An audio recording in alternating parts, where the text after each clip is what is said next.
여러분, 돈줄 낸다는 표현 아십니까? 돈줄 낸다. 이놈 혼줄 내겠다. 플러스 돈. 해갖고서 돈으로 혼줄 낸다. 사람들의 마음을 감동시킨 정의로운 일 등을 함으로써 다른 사람을 감동시킨 가게에 물건을 팔아준다 해서 하여튼 그런 신조어, 요즘 신조어입니다. 얼마 전 신촌인가에서 치킨집에서 불쌍한 두 형제가 5,000원밖에 없어서 치킨은 먹고 싶은데 5,000원어치, 그랬더니 불쌍히 여기고 그 주인이 그냥 한 마리를 이렇게 줬지 않습니까? 그랬더니 그 형이 너무 고마워서, 동생이 치킨 먹고 싶다 했는데 형이 고마워서 어떻게 그게 알려져 갖고서 외부 사람들이 감동을 받고 여기 막 여수에서도 시키고 부산에도 시키고, 신촌인데 서울인데, 그러니까 돈을 미리 입금하고 어려운 사람 도와주라 이렇게 해서요, 굉장히 어려운 시기에 이렇게 많이 팔렸던. 근데 또 엊그제 또 그런 일이 있었지 않습니까? 7살 딸을 홀로 키우는 한 아버지, 직장을 잃고 딸의 피부병으로 치료비 하고 나니까 통장 잔고가 571원밖에 없더래요. 그때 맞은 7살 딸의 생일, 뭘 먹고 싶니 했더니 케이크, 피자, 치킨 그러더래요. 그래서 가끔 시켜 먹던 피자집에 주인에게 내가 좀 이따 기초생활 수급비가 나오니까 그때 드릴 테니까 오늘 우리 딸이 생일이라 한 번만 죄송한데 치킨, 이 피자랑 치킨 좀 갖다 주면 안 되겠습니까? 했더니 알겠다고 배달이 왔는데 결제가 완료돼서 온 거예요. 돈도 안 냈는데 돈을 안 내도 된다 하면서 거기 박스 위에 딸이 또 먹고 싶다면 부담 갖지 말고 언제든지 시키십시오, 이런 글이 써 있습니다. 근데 그게 너무 고마워서 이렇게 방송을 탔는데요, 수많은 사람들이 감동받아서 하루에 요즘 어려워서 10개에서 15마리 이렇게 팔리나 봐요. 피자 10개나 치킨 앞에서. 근데 지금요 엄청난 주문이 들어온대요. 여러분, 이게 뭘까요? 감동이죠. 사람을 감동. 그래서 감동 경영이란 말도 있지 않습니까? 세상에서 장사를 하는 사람들도 고객 감동, 고객을 감동시킬 때 정말 엄청난 그런 이익이 있다, 그런 얘기를 하죠. 저는 이걸 떠나서 여러분에게 좀 묻고 싶은 게 있습니다. 여러분, 주님 전에 찾아 나올 때마다 감동이 있으십니까? 네. 나 같은 죄인을 구원하신 그 감동. 우리가 예배 때마다 송영송 사장을 부르잖아요. 내가 매달려야 할 십자가, 그 십자가를 바라볼 때 내가 매달려야 할 자리인데, 내가 고난받아야 할 자리인데 대신 죽으신 주님의 그 사랑에 대한 감동, 내가 그분을 예배하는 감동, 주님 만나는 감동, 내가 찬송할 수 있는 감동, 기도하는 감동, 이 감동이 여러분에게 있냐 이 말입니다. 여러분, 이 동산 성전에 올라올 때마다 가까이는 옆 주공 아파트부터 멀리는 정말로 성악 태창 귀인의 멀리는 저 돌산 섬에서까지 교회를 중심으로 여수와 여천, 돌산 이곳저곳에서 교회를 위해 달려나올 때마다, 예배를 드리기 위하여 준비할 때마다 마음의 기쁨이 있으십니까? 내가 오늘 하나님을 예배하러 간다, 하나님이 내게 주신 이 동산자단에 간다라는 흥분감과 기대감이 있냐 이거예요. 예배 드릴 때마다 주님을 만나는 흥분감, 사랑하는 성도들을 보는 감동, 사랑하는 교회에서 내가 쓰임받게 될 때의 감동, 이 감동이 여러분 안에 있기를 주의 이름으로 축원합니다. 정말 코로나 시대에, 예배를 드리기 어려운 시대에, 그럼에도 우리 예배는 멈출 수 없고 예배는 드려져야 합니다. 여러분, 꼭 이 예배는 드려져야 돼요. 제가 해마다 똑같은 설교를 몇 편 합니다. 12월 첫 주가 되면 꼭 겨울 오기 전에 인생의 마지막을 준비하자. 또 추수감사주일 앞두고 또 호렙산 기도 전에 비슷한 설교를 하는데요, 예배에 대한 이 설교를 시편 120편 말씀을 가지고 1년이나 한 2년에 한 번 정도 이렇게 말씀을 드리는데요, 오늘 본문 그만큼 우리에게 중요하기 때문입니다. 저는 오늘 말씀을 듣고 우리 예배가 살아나기를 주의 이름으로 축원합니다. 여러분, 정신을 바짝 차리고 잘 들으시기 바랍니다. 오늘 정말 우리 예배가 살아나서 하나님으로부터 정말 큰 은혜 받는 이 시간 되기를 바라면서 몇 가지 영적 교훈 얻고자 합니다. 첫째, 예배 드리러 간다는 사실로 기쁨이 넘치시길 바랍니다. 자, 여러분, 사실 122편 위에 보면 파란색 글씨로 뭐라고 써 있습니까? 다윗의 시 곧 성전에 올라가는 노래, 이렇게 써 있죠. 이걸 표제라고 해요. 표제. 그런데 이 시편에 성전에 올라간 노래라는 이 제목이 붙은, 표제가 붙은 시편이 120편부터 134편까지입니다. 그러니까 제일 시작이 120편이에요. 유대인들은 예배드리러 갈 때 이걸 다 외워요. 120편부터 134편까지요. 성전에 올라갈 때마다 이스라엘 백성들이 드리는 노래의 의미가 있습니다. 120편 1절을 딱 보면 뭐라고 시작하냐면요, 내가 환난 중에 여호와께 부르짖었던 내게 응답하셨도다, 이런 얘기예요. 쉽게 성전에 올라가는 처음 시작은 환난 많은 세상입니다. 환난과 고통 있는 세상을 이야기합니다. 그런데 그런 곳에서도 내가 화평을 말하며 화평케 하는 자로 살아가려고 하는 그 삶의 자세부터 예배가 시작되더라, 이것입니다. 여러분, 우리 예수 믿는 자들은요, 세상에서 싸움 딱 돼서는 안 돼요. 시비를 일으키거나 분란을 일으키는 자들이 돼서는 안 될 줄 믿습니다. 화평을 말해야 하고 때론 지도력에 순종할 줄 알아야 합니다. 그리고 121편은 무엇입니까? 나는 화평의 삶을 살려고 하는데 세상은 나를 대적하지만 나는 그런 세상에 맞추어 싸우는 것이 아니라 나의 눈을 들어 주 계신 산을 보라. 내가 주 계신 산을 보면 천지를 지으신 하나님께서 나를 지켜주십니다. 하나님 나의 정말 그늘 되시고 나의 모든 것 되십니다. 나는 주님만 바라보며 나갑니다. 성전을 향하여 나가는 삶을 산다는 것, 이게 121편이에요. 그러니까 성전에 올라간 노래의 시작은 환난이 있는 세상입니다. 유혹이 있는 세상입니다. 어려움 있는 세상입니다.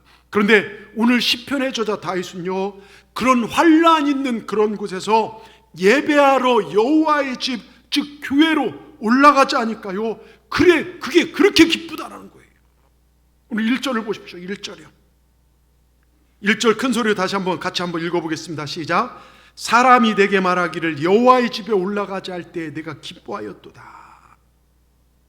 여러분, 이 마음 오늘 이 시간 여러분에게 주어지기를 주의 이름으로 축원합니다.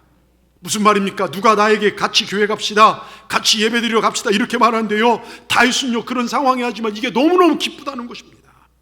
요즘 시대 누가 교회 가자 하면요, 제가 신방하면서 전도하면서 길거리 지나가다 만나서 예배 회복하십시다, 다시 오시야죠 그러면요, 뭐가 그렇게 이유가 많은지요. 이번 뭐 일이 좀 풀리면요, 코로나가 해결되면요, 잠잠해지면요, 그러다 주님 오시면 어떡하려고요.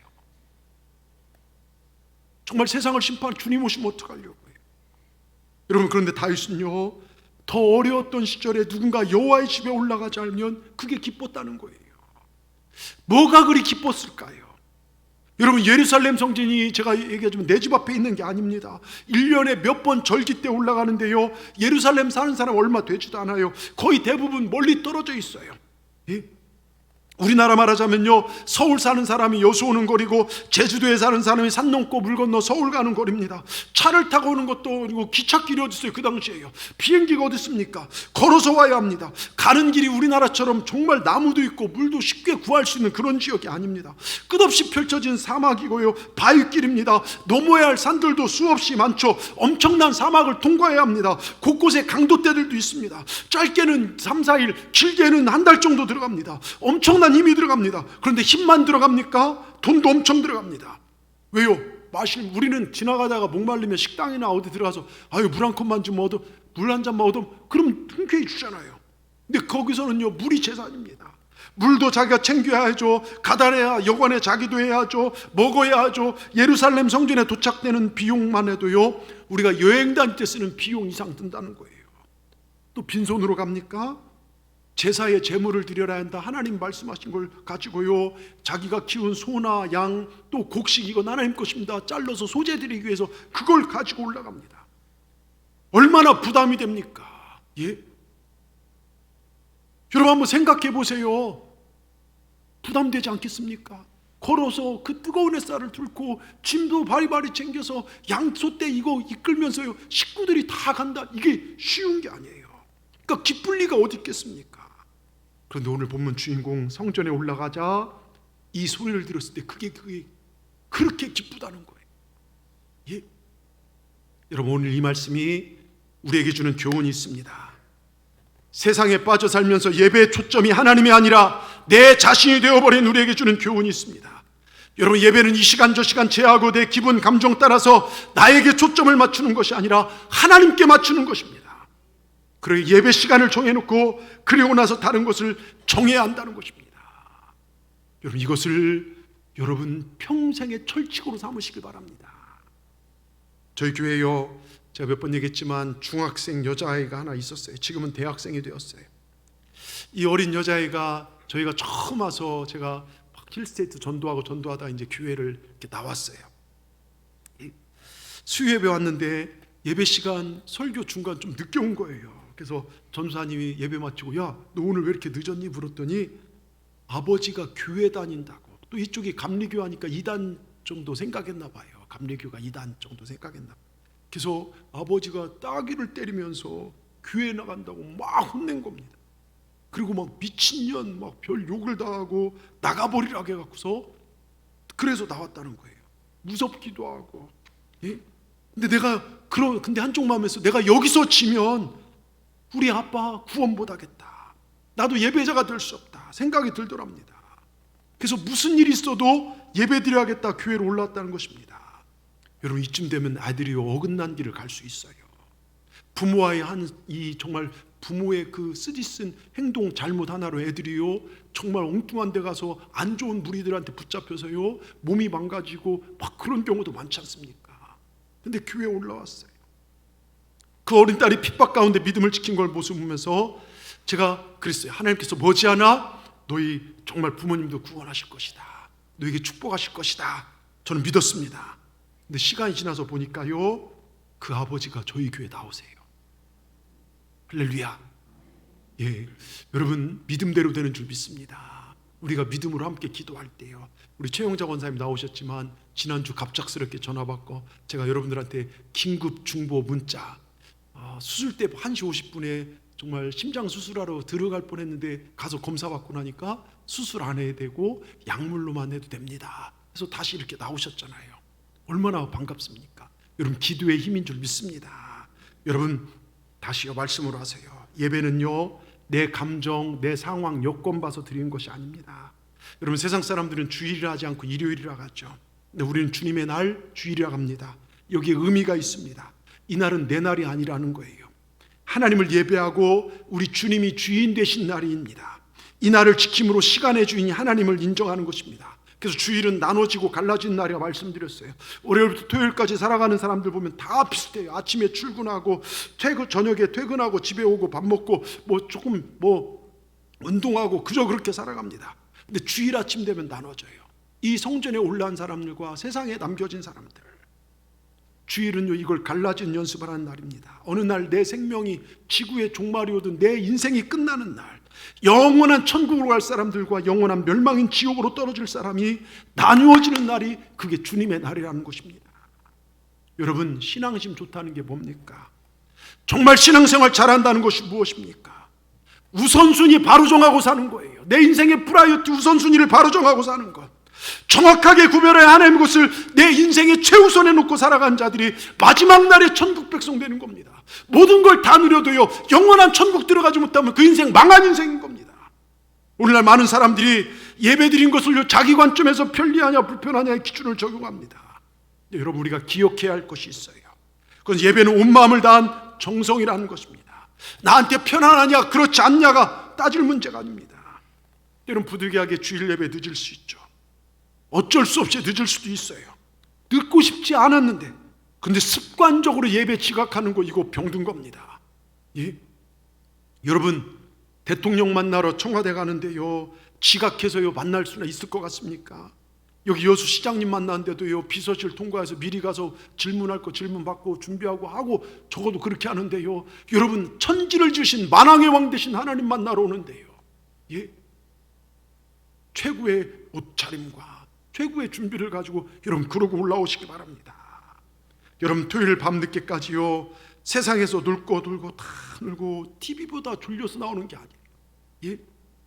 프로 선수가요 최상의 컨디션을 만들어 경기에 임하듯이 내 영적인 상태를 좋은 컨디션을 만들어서 정말로 주님 전에 올라오는 것, 그게 예배를 준비하는 자세인 줄 믿습니다. 하나님은 그런 마음을 보시는 거예요.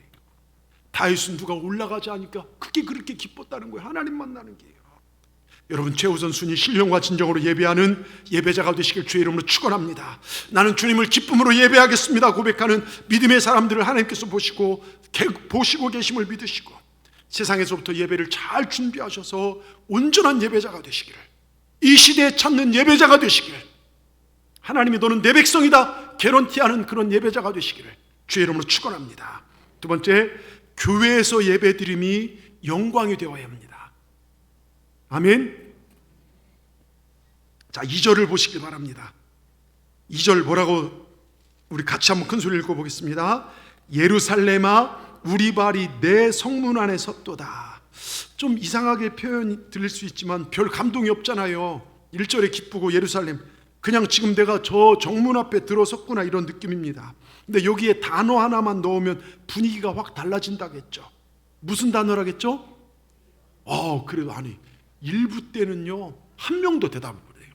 눈빛이 아니 일주일 전 설교도 잊어버렸는데 몇 년 전 설교를 제가 어떻게 기억합니까? 이렇게 저를 째려보시더라고요. 예?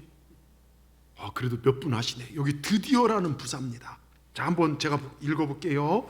예루살렘이 우리의 발이 드디어 내 성문 안에 섰도다.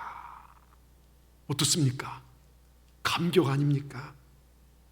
드디어 세상의 환난 가운데서도 내가 믿음 잃지 않고 오직 주님 바라보며 또 쉽지 않은 긴 여정을 끝내고 사모하던 성전의 문에 서게 되었다는 뜻입니다.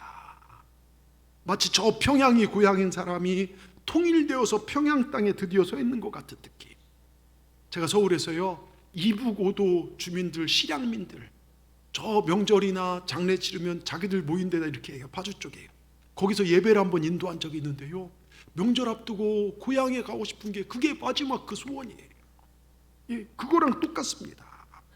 드디어 내 발이 그토록 원하던 내 평생에 한 번이라도 와보고 싶은 고향에 왔다. 난 정말 이제 죽어도 여한이 없다는 그런 말과 똑같습니다. 다윗이 얼마나 성전을 사모했고 하나님을 예배하는 걸 사모했으면 이런 고백을 하게 되는 것일까요?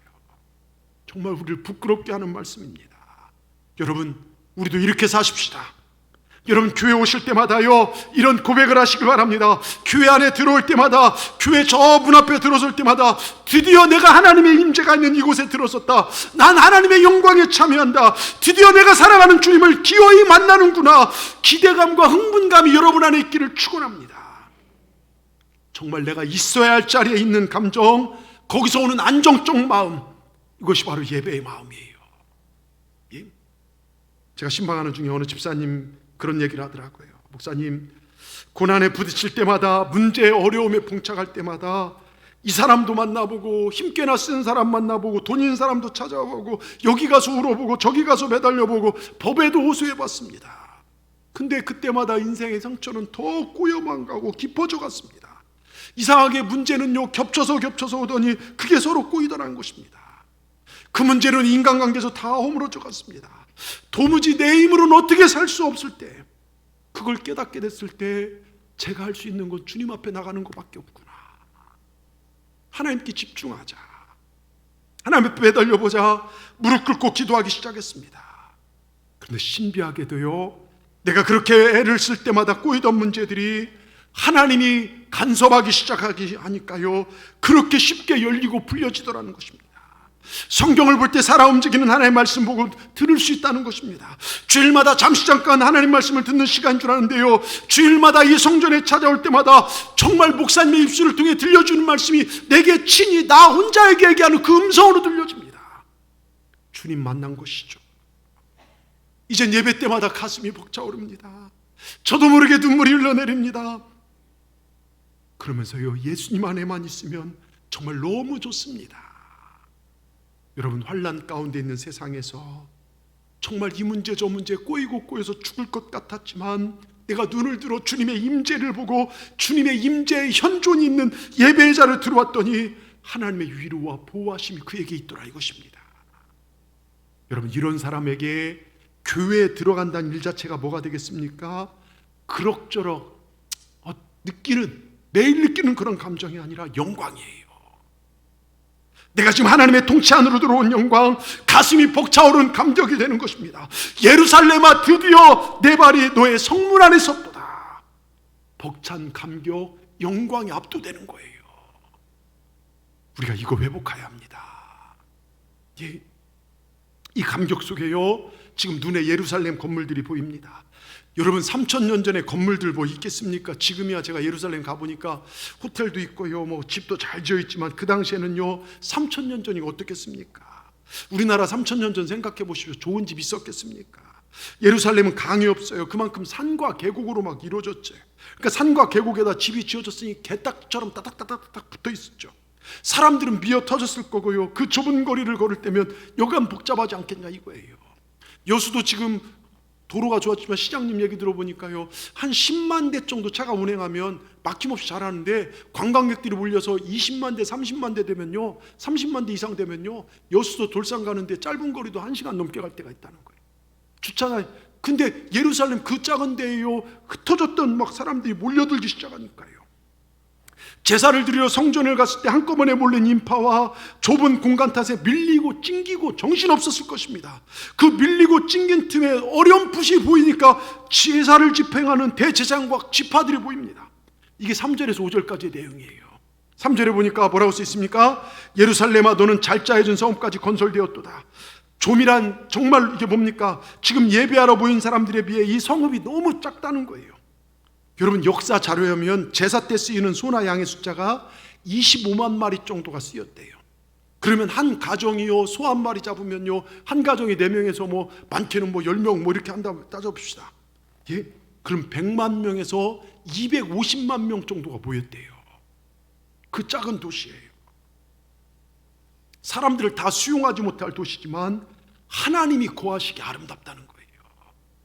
예루살렘아 잘 짜여진, 정말로 아름답다는 것입니다. 그리고 4절 뭐라고 써 있습니까? 지파들 곧 여호와의 지파들이 여호와 이름에 감사하려고 이스라엘 전례대로 그리 올라가는지라. 여러분, 이 좁아 터진 거리, 밀려오는 수많은 사람들로 시장 바닥보다 더한 아수라가 되었을지도 모르는 이 성전의 모습이 그렇지 않다는 거예요. 비록 좁고 작지만 예배를 드려오는 사람들과 그 침례하는 레위 자손들의 모습이 단정하고 질서가 딱 잡혀져 있다는 것입니다. 그 모든 제사의 순서가 정해진 전례대로, 규칙대로 체계되게 진행되고 있다는 것입니다. 여러분, 우리 예수 믿는 사람들은요, 질서가 있어야 돼요. 생활에도 에티켓이 있어야 되고, 신앙에도 질서, 하나님 정해진 그 질서를 지키고 살아가는 것, 이게 예수 믿는 사람들의 삶입니다. 여러분, 우리 교회를 한번 상상해 보십시오. 주일날 많은 분들이 동서남북에 이렇게 오셔요. 찬양으로 예배를 준비합니다. 그 사람들이 예배 안낮에 안내를 맞추어 자리에 딱 앉습니다. 이윽고 정시가 딱 되면 성가대가 착 주악을 울립니다. 그럼 담임 목사인 저와 기도하는 담당한 장로님, 성경 공부하신 권사님이 애복 같은 이 옷을 입고 걸치고 입장합니다. 그리고 정확한 순서에 맞춰 하나님께 영광을 돌립니다. 그 예배가 끝나고 축도가 드려지면 누가 먼저 나갑니까? 그것도 담임 목사인 저와 순서 맡으신 분들이 퇴장하고 나서 여러분들이 퇴장합니다. 이게 무슨 의미입니까? 내 앞서 행하신 분도 하나님이시고 내 뒤에서 나를 이끄신 분도 하나님이시다. 하나님께서 내 인생 가운데 먼저 행하신다, 그런 의미가 있어요. 예? 여러분, 그런 의미가 있다는 걸 기억하십시오. 자, 이스라엘 백성들이 광야를 여행하던 광야의 모습을 한번 생각해 보세요. 출애굽에서 가나안 땅까지 가는데요, 그게 우리 인생의 모형을 보여주는데요, 저들은 광야길을 걸어갈 때요, 언약궤가 백성들 가운데 있었어요. 세 개 지파가 그걸 둘러싸고 있어요. 백성들은 언약궤 앞에 앞장서 가기도 하고 뒤에서 따라가기도 합니다. 앞에 가며 내 뒤에 언약궤가 있어, 뒤에 가며 내 앞에 언약궤가 있어. 우리 가운데 언약궤가 있다. 이게 인생이라는 거예요. 나의 등 뒤에서 언제나 하나님 계십니다. 내 앞에 언제나 하나님이 어디로 가든지 인도해 주십니다. 쉴 때도 마찬가지입니다. 언약궤를 가운데 두고 동서남북으로 3개 지파가 각각 포진하고 쉬었습니다. 우리 삶의 중심에 법궤의 말씀이 있다, 하나님의 임재가 있다는 것입니다. 여러분, 이게 그리스도의 삶이에요. 여러분 중심에는 뭐가 있습니까? 여러분 인생의 중심에 하나님이 계십니까? 돈이 아닙니까? 자녀 아닙니까? 명예 아닙니까? 여러분, 죽으면 놔버려야 할 것들이 여러분 인생의 중심 되지 않기를 바랍니다. 하나님이 여러분의 인생의 중심 되셔서 하나님이 이끄시는 삶, 하나님이 책임지시는 삶을 살기를 바랍니다. 우린 하늘에서 떨어지는 이적 기사 보기 위해서 예배드린 게 아니에요. 이적 기사가 있다면 나 같은 죄인이 구원받았다, 속죄 안 받았다, 이것보다 더 큰 기적이 어디 있겠습니까? 예? 여러분, 우리 예수 믿는 사람 중심엔 예배가 있습니다. 그래서 우리의 일주일의 시작은 월요일이 아니에요. 우린 주일부터 시작되는 겁니다. 우리 하루의 시작은요, 새벽부터 시작되는 겁니다. 하나님 앞에 드리고 나서 시작하는 인생, 하나님께서 그 인생을 책임져 주실 줄 믿습니다. 우리가 그렇게 살아가십시다. 정말 우리 중심에 주님이 있기를 주의 이름으로 축원합니다. 끝으로 생명을 걸고 예배하는 자를 하나님께서 반드시 복 주시고 형통케 하십니다. 여러분 믿으십니까? 예? 초등학교 3학년짜리 아들이 있었어요. 이 아들놈이 공부를 너무 안 해서 늘 50점 미만으로 받아오자 아버지가 5만 원짜리 한 장 보여주면서 너 다음번에 80점 이상 받아오면 아빠가 이 5만 원 더 줄게. 네, 제가 열심히 할게요. 한 달 뒤에 시험 점수가 나왔고 아들에게 전화가 왔어요. 아빠, 지난번에 저 시험 80점 이상 받으면 5만 원 주신다겠죠? 아니 이놈 자식이 이런 전화를 한 적이 없는데 아빠가 너무 좋아서 그럼 5만 원만 주고 말고 아빠가 짜장면도 사줄게. 그때 아들이 하는 말이요, 그냥 아빠가 그 돈 가지고 짜장면 사 먹으세요 그러더랍니다. 예? 화가 난 아빠가 막 아들에게 또 말합니다. 너 이놈의 새끼 다음번에 시험 점수 50점 미만 받으면 그땐 너 내 아들 아니다. 알았지? 한 달 뒤 시험 점수가 나왔고 아버지가 물었어요. 이번에 몇 점 받았냐? 그때 아들이 뭐라고요? 누구세요 아저씨 그러더랍니다. 예? 여러분 아버지는 자녀가 잘 되기를 바라죠. 예? 여러분 부모는 자녀가 잘 되길 바래요. 제가 아까 고해천은 저희 아들도 그렇고, 현서야 너는 아빠가 너 잘 되기를 바라는 걸 아니? 네. 우리 아들은 일부 때 방송실 섬기 일부 때 했더니 저를 쳐다도 안 봐요. 예? 예. 여러분 보십시오. 아들은 잘 몰라요. 자녀들은 몰라요 부모의 마음을. 근데 부모는 경험해봤기 때문에 그걸 조언도 하고 이렇게 살아왔는데 그게 안 먹힐 때가 있어. 참 답답할 때도 있어요. 근데 모든 부모는요 자녀가 잘 되기를 바래요. 하나님은요 여러분이 잘 되기를 누구보다 바라십니다. 내 자신보다 여러분이 잘 되기를 바라신 분이 하나님이시라는 거예요. 그래서 그 방법이 오늘 뭡니까? 하나님을 예배하는 자, 예루살렘을 사랑하는 자는 형통케 되리라. 하나님이요 그들이 있지 않지만 성 안에 평안이 있고 궁중에 평안이 있고, 여러분 오늘 8.15 광복, 여러분 일제에서 우리나라가 광복할 수 있다는 거 우리 힘으로 된 게 아니에요. 이건 하나님의 능력입니다. 예? 여러분 보십시오. 구약의 유대인들 보세요. 율법은요 안식일을 거룩히 지키라는 것입니다. 이 거룩한 안식, 지금 이제 주일로 우리는 지키는데요, 유대인들은요 안식일날 적들이 쳐들어와서 폭탄 쏘고 쳐들어와도요 안식일에는 안 싸웠어요. 그냥 맞아 죽었어요. 경건한 유대인들은 지금도 안식일 시작되면 학교와 직장 문 닫고요, 버스와 기차 타지도 않고요, 안식일 전날 슈퍼마켓 사람들 몰려듭니다. 안식일 식사를 미리 준비하기 위해서요, 음식을 잘 준비해놓고 온 가족이 목욕을 하고 깨끗한 옷을 입고 안식일 시장 예배를 드립니다. 안식일에 아버지의 축복 기도로 안식이 시작되면 온 가족이 알립니다. 안식일에 불을 안 떼워요. 그게 노동이 되기 때문에요. 칼로 빵을 썰지 않아요. 그건 법에 어긋나기 때문에 손으로 빵을 떼서 먹습니다. 전화벨 소리 멈추고 라디오, TV도 꺼집니다. 안식일엔 세미나 회의 없어요. 이들은 주일에 학원에 안 가도 세계 노벨상 절대 다수들이 유태인들이 차지하고, 여러분 우리나라는 대통령 한 분만 받았지만요, 전직 대통령 한 분만 받았지만요, 대부분의 정말 엄청난 이 유대인들이 차지해요. 인구도 적은데 말입니다. 유대인들 숫자가요 본토에 지금 정말 이스라엘 본토에 약 600만 좀 넘게 있고요, 흩어져 있는 유대인들이 900만 정도 된다고 합니다. 약 1500만에 1600만 명 정도 되지만 세계 경제의 중심, 문화의 중심, 지성의 중심에요 그들이 거의 다 포진하고 있어요. 예? 노벨상 가장 많이 탄 민족도 그 민족이고, 세상적으로 엄청난 복을 받은 사람들이지만, 그래서 누군가 예전에 어느 자료 보니까요 세계 부자 순위 40위 중에 유대인들이 제일 많다는 얘기도 있어요. 근데 그들은 하나님께 기도할 때 복 주세요라고 기도하지 않아요. 왜냐하면 복은 말씀대로 살면, 하나님 중심으로 살면, 예배 중심으로 살면 거저오는 것이기 때문에. 그래서 그들은 우리 선조들이 잃어버린 것, 하나님 뜻을 잃어버린 대로 그렇게 살아서 고생당한 선조들의 그 역사를 알기 때문에 하나님 말씀대로 살게 해달라고 기도한답니다. 그래서 말씀을 펴고 기도해요. 말씀대로 살게, 예배 중심으로 들어오기를 기도한다고 합니다. 여러분 우리도 이렇게 사십시다. 아멘. 하나님 말씀대로, 하나님을 내 손안에 놓고 사는 존재가 아니라 하나님이 원하신 대로 살아가는 존재. 여러분 잘 들으십시오. 예배에는요, 위로와 잔치 개념이 있어요. 그러나 사실 예배는 우리의 즐거움, 위로가 목적이 아닙니다. 때로는 우린 이 예배 시간을 통해 내 죄가 드러나져야 돼요. 그래서 내 얼굴에 붉어져야 하고 하나님의 말씀을 깨닫고 통회하고 자복하고 눈물도 흘려야 합니다. 너무나 작은 우리가 드러나고 말씀 앞에 나의 존재가 드러나고 아울러 하나님의 위대하심이 드러나서 그 하나님의 임재와 현존 앞에 나란 존재가 얼마나 하찮은지 압도되어서 헉하고 숨도 제대로 쉴 수 없을 만큼 경외감을 느껴야 돼요. 이 예배를 통해서요. 그래서 예배는 내 생명을 걸고 영생을 얻는 것이 예배입니다. 여러분, 어린 시절 예수님이 잃어버린 마리아, 사람들 붙잡고 우리 아들 예수 못 봤습니까? 찾죠. 요셉은 지나간 사람 붙잡고 우리 아들 못 봤습니까? 아는 자를 찾아보지만 없어요. 어디서 찾았습니까? 성전에 찾잖아요. 여러분, 이곳 성전은요, 예수님 찾는 곳이에요. 오늘 교회에 내가 왜 왔는지를 알아야죠. 여러분, 교회 왜 오셨습니까? 재밌는 일 세상에 많아요. 부자 세상 가야 있습니다. 쾌락과 재미도 밖에 얼마든지 있습니다. 우린 여기 예수님 만나러 온 거예요. 교회는 예수님을 말하고 교인들은 예수님의 사랑을 전하고 우린 예수님 보러 와야 합니다. 교회 오면 예수님 보여야 돼요. 여기서 무슨 정치 얘기하고 여기서 무슨 얘기하는 곳이 아닙니다. 설교 속에 찬송 속에 우리 예수님이 보여야 합니다. 제가요, 기도하는 중에 하나가요. 하나님, 우리 성도들이 이곳에 와서 예수님 만나고 가게 하옵소서. 예수님 이곳에 임재하여 주시옵소서. 주님 만나면 우리 인생의 문제가 해결됩니다. 주여, 이곳에서 우리 예배를 받으시옵소서. 그 누구라도 그냥 왔다 그냥 가지 않게 하시고 주님 만나고 돌아가게 하여 주시옵소서.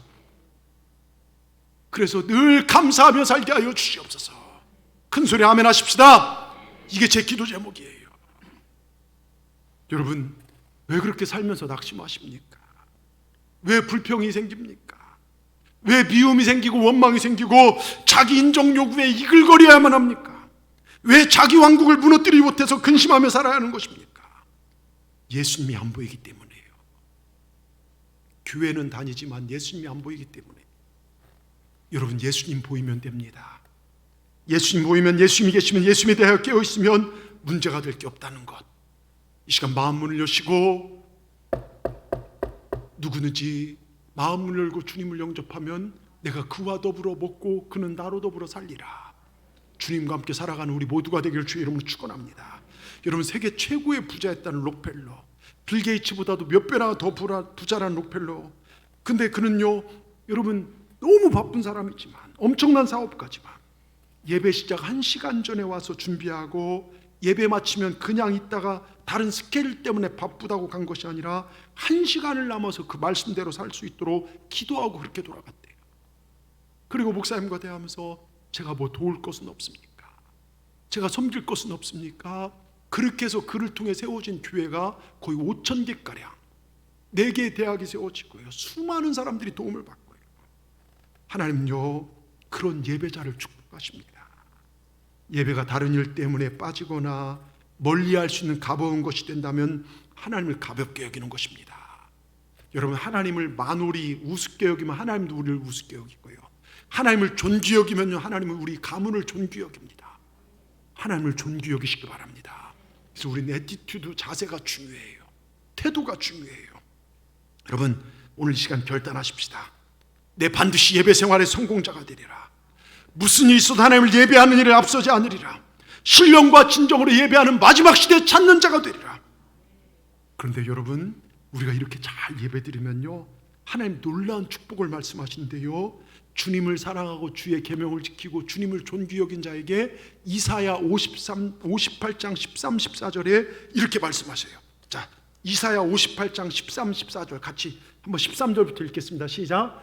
만일 안식일에 내 발을 금하여 내 생일에 오락을 행하지 아니하고 안식일을 일컬어 즐거운 날이라 여호와의 성인을 존귀하. 그러니까 주일로 생각하면 돼요. 세상 오락 때문에 예배가 저기 되는 것이 아니라 정말 존귀한 날 거룩하게 지키면, 존귀하게 여기고 내 길로 행하지 아니하며 내 오락을 구하지 아니하며 사사로운 말을 하지 아니하면, 자 14절 여기에 세 가지 축복이 나와요. 잘 들으세요.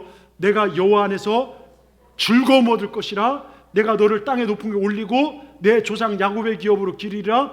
여호와 입의 말씀이니라. 자 14절을 그냥 띄워놓으세요. 여기 뭐라고 써있습니까? 세 가지 축복이 나오는데요, 첫째, 하나님 주신 축복이 뭡니까? 즐거움의 복이라는 거예요. 여러분, 다윗이요 시편 20편에 여러분 하나님의 힘이 나의 기쁨이고 주의 구원하심이 나의 즐거움이 된다겠어요. 하나님 우리를 구원하신다는 거예요. 어둠 속에 구원하시고 적들로부터 구원하시고 가난에서 구원하시고, 아멘. 예비하는 자에게 이 복을 주시고요. 또 두 번째 뭡니까? 하나님 우리를 높여주시는 겁니다. 여러분 믿으십니까? 나는 이걸 우리 상황에 적용하면요, 나는 그저 하나님 사랑해서, 주님 사랑해서 예배 잘 드렸는데 하나님 나를 승진케 하시는 거예요. 나를 복받게 하십니다. 잘되게 하십니다. 사업이 잘되게 하시고요. 그래서 교회 나오면 승진하게 되고 올라가는 것입니다. 항상 올라가는, 생활도 올라가고 행복도 올라가고 우리 영혼도 올라가고 물질도 올라가고 경제도 올라가고 건강도.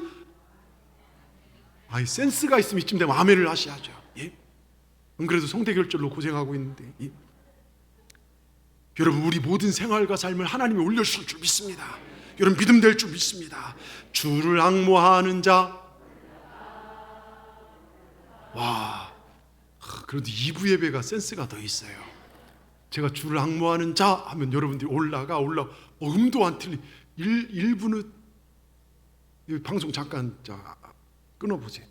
아니 그래 진짜 끊으면 안 돼요. 자, 1부 예배 때 보니까 주를 앙모하는 자 했더니요, 아무도 그냥 가만히 있어요.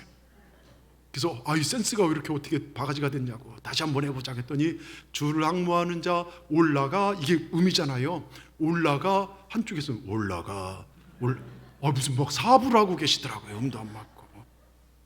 여러분 주를 앙모하는 자 올라가 독수리 같이. 누가 그 인생 올려주십니까? 하나님께서 올려주신다는 거예요. 독수리 날개치듯 하나님 올려주실 줄 믿습니다. 세 번째 보면요, 야곱의 기업으로 하나님께서 책임져 주신대. 야곱의 기업으로 기르리라. 이 얘기 뭔지 아십니까?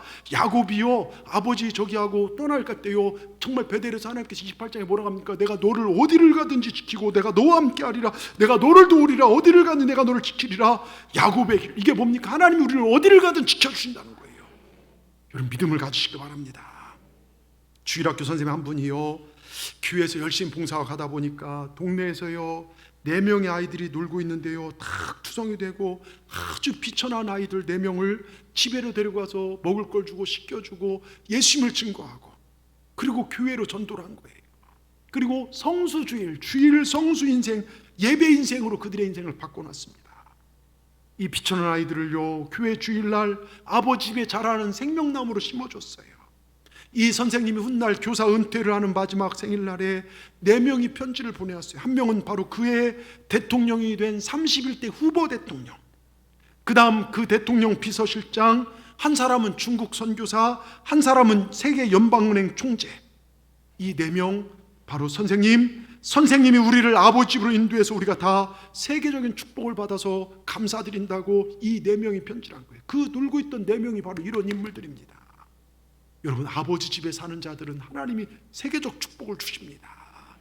저는요, 어제도 제가 어디 청소년 집회를 예담교회 가서 인도해달라고 해서 오전에 가서 막 인도했는데, 축복했는데요, 믿음으로 사는 자 하나님께서 위대한 축복을 더하실 줄 믿습니다. 어떤 소년은요 3살 때 아버지 돌아가시고 정규학교는 문턱도 못 가봤어요.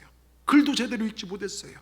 양복정 점원이 되어서 18살에 비천한 가난한 사람끼리 만나서 구두 수선공 엘리자라는 여자를 만나서 아가씨와 교제하다 결혼했어요. 근데 이 아가씨가 얼마나 믿음이 있는지요, 그 남편 된 사람을 데리고 교회로 인도했어요. 아버지 집으로 인도했습니다. 근데 거기서 이 사람이 주님을 만났어요. 나같이 비천하고 배운 거 없지만 하나님 나를 사랑하시는구나, 나 같은 존재를 위해서 예수님이 십자가에 죽으셨구나. 거기서 눈이 떠졌어요. 은혜를 받고요, 하나님께서 그를요 승승장구시킨대요. 하루아침에 링컨 대통령이요 총에 맞춰 죽고, 이 사람 부통령으로 있던 사람인데요 선거운동도 안 하고 하루아침에 대통령이 됐어요. 근데 이분은 철저하게 성경으로 자기를 관리해요. 하나님을 예배한 자들은 이런 삶을 삽니다. 남에게 상처 주지 않고 남을 성공하려는 삶을 삽니다. 이분이요 미국 역사상 가장 훌륭한 대통령 중에 한 분을 뽑힌데요, 이분이 알래스카 땅을 산 사람 이분이에요.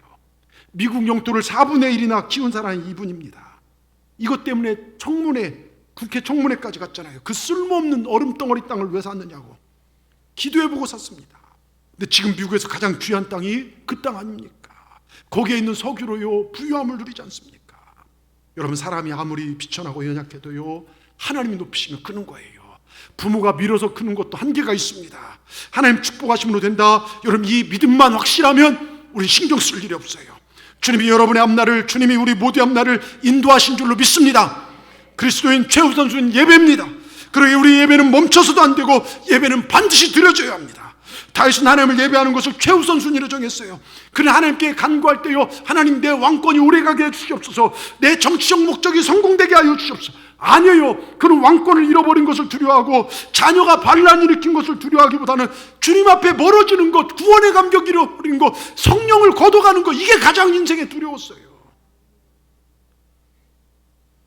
우리도 이것이 가장 두려운 것이 주님과 멀어지는 것이고, 가장 기쁜 것이 주님을 예배하는 것이 되길 바랍니다.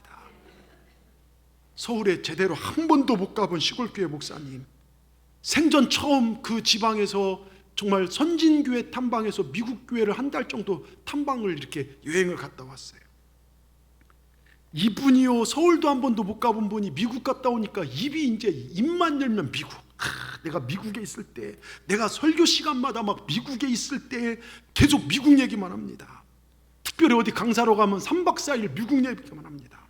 지방에서 어떤 행사에서 이분을 설교를 시켜야 하는데 미국 얘기만 하다 끝날까 봐 축도를 마지막 짧게 부탁을 했대요. 설교가 다 끝나고 축도라로 딱 올라오시더니 손을 딱 들더니, 지금은 내가 미국에 있을 때 함께 하셨던 우리 주 예수 그리스도의 은혜와 미국에 있을 때 함께 하셨던 우리 아버지 하나님의 사랑과, 여러분, 미국에 한 번 간 곳이 이렇게 자랑스러운데 우리 하나님 안에 얼마나 놀랍고 큰 것들, 자랑스러운 것들 얼마나 많이 있을까요? 하나님 안에 있기를 갈망하는 마음, 사모하는 마음이 이 시간 여러분에게 주어지길 주의 이름으로 축원합니다. 우리 제단에서 예배하는 것을 열망하시길 바랍니다. 우리 가장 중심에 예배가 있어야 합니다. 가장 건강한 신앙은 예배 신앙입니다. 성수주의 신앙입니다. 이렇게 내 삶의 중심을 예배로 나간 자, 하나님께 놀라운 역사 채워주실 줄 믿습니다. 우리 6절만 읽고 마치겠습니다. 같이 읽습니다. 시작. 예루살렘을 위하여 평안을 구하라. 예루살렘을 사랑하는 자는 형통하리로다. 여러분, 이 얘기는 뭡니까? 교회, 예배하는 시간, 예배하는 모든 것을 사랑하는 자 하나님께 반드시 형통케 하실 것입니다. 교회를 사랑하십시오. 주의 종을 사랑하십시오. 교회의 모든 것들을 사랑하십시오. 지금 자녀가 속썩인다고 낙심하지 마십시오. 아직 끝난 게 아닙니다. 하나님께서 어떻게 역사하실지 모릅니다. 지금 내일이 좀 안 풀린다고 낙심하지 마십시오. 지금 가난하다고 슬퍼하지 마십시오. 그럴수록 하나님의 교회를 더 사랑하십시오. 여러분, 하나님을 사랑할 때 하나님 여러분의 인생을 복되게 하실 줄 믿습니다. 예배하는 자가 인생의 성공자임을 기억하시고 내 평생의 예배의 승리자가 되리라 결단하셔서 놀라운 하나님의 축복을 누리시며 놀라운 형통을 맛보며 살아가는 여러분 모두가 되시기를 주님의 이름으로 축원합니다. 축원합니다. 기도하겠습니다. 하나님, 감사합니다. 예배에 대해서 말씀 주시니 감사합니다. 이 시대 진정한 예배의 승리자가 되게 하여 주시옵소서. 이 마지막 시대에 하나님이 찾으신 예배자 그 한 사람 우리가 되게 하여 주시고, 진정으로 예배하는 우리 모두가 되게 하여 주셔서 세상의 환난 풍파 가운데 눈을 들어 주를 보게 하시고, 우리 예배의 중심이 내 만족 내 위안이 아니라 하나님이 되게 하셔서 예배 안에서 보이지 않는 현존 하나님을 만나게 하여 주시옵소서. 또한 먼저 구원받은 우리가 세상에서 주의 살아계심을 전하는 우리 모두가 되게 하여 주시옵소서. 예수님의 이름으로 감사하며 기도드리옵나이다. 아멘. 우리 시간 찬송요 354장 부르시면서